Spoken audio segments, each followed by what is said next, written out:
Prior to the first major slave rebellion in Barbados, there were three smaller rebellions between 1649 and 1692. All three were unsuccessful and led to hundreds of slaves being arrested and executed. Rebellions died down until about 1816 due to the growing population of free blacks born on the island called Creole slaves.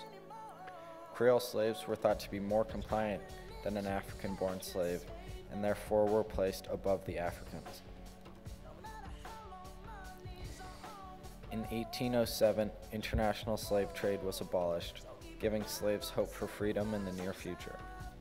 Missionaries and anti-slavery debates slowed down this process, which eventually led to the Busa Rebellion in 1816.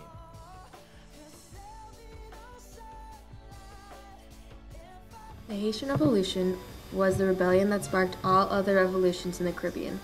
On Easter Day in 1791, a war for freedom began. The revolution was led by Toussaint, a freed slave.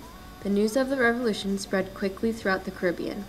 It was only a matter of time until the slaves of Barbados heard the news. Was born in August of 1759.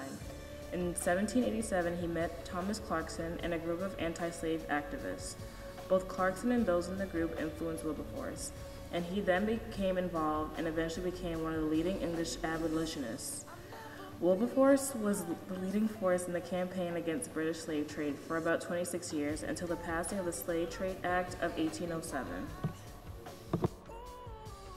Busa, a freed African living in the southeast Nigeria and soon to leave a slave revolution, was first captured by African slave merchants, sold to Englishmen, and brought to Barbados.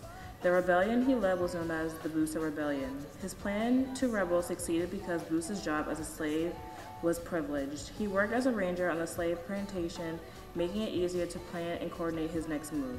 Sunday, April 14, 1816 was the day the rebellion took place, and was one of three that completely changed the fate of Barbados. Place Sunday, April 14, 1816. During this 1816 rebellion, more than 800 slaves were killed while fighting, and over 100 more were executed. This was the first rebellion of this size in Barbados.